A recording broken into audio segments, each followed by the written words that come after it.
Hello guys, and thanks for tuning in. Not only is this the first video on my YouTube channel, but it is also the start of my first series, which is going to be catching your very first fish. So to start, we need to learn the absolute basics, one of which is tying a hook. Now there's many ways to tie a hook onto your line, all of which work and are quite consistent. Here I'm going to show you two of the most simple and easiest knots that I personally use myself, both of which I can say from experience work quite well. So to start, we're going to do something called a clinch knot. Now for this, you're going to want to take the tail end or the leading end of your fishing line.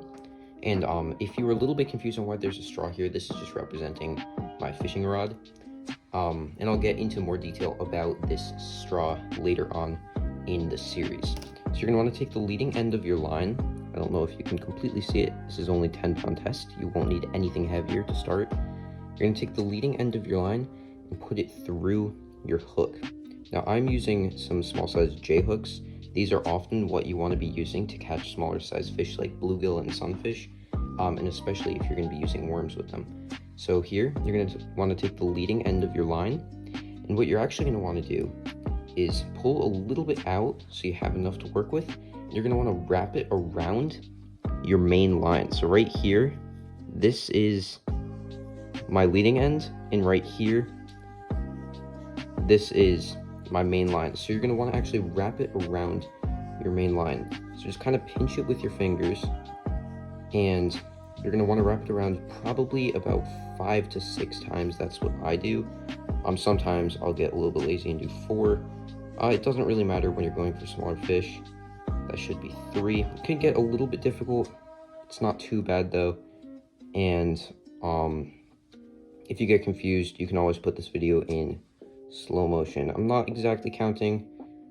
I think I'm on 4. I'll do one more and we'll call that 5. So now that I wrapped it around the leading end, it should look something like this. You should see a little loop by the eye of the hook with some looped around line, some braided line actually, and then 2 ends. So right here in my fingers, this is the leading end or the tail end. So you're going to want to take this and go back through the loop that you just created.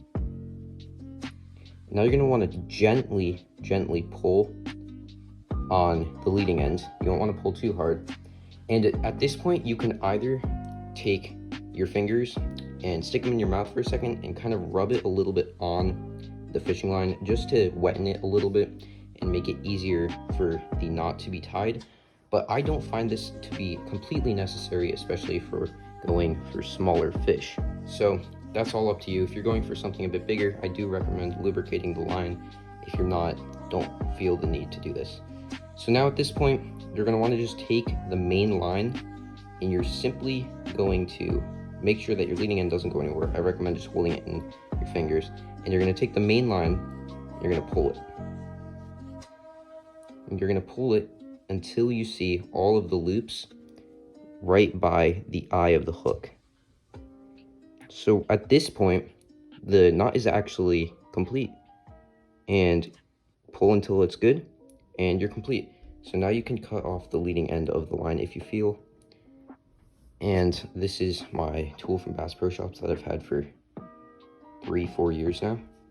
It's worked very well. Recommend getting one of these. You can always use a pair of scissors or a knife, and you're simply going to want to go ahead and cut off the excess line.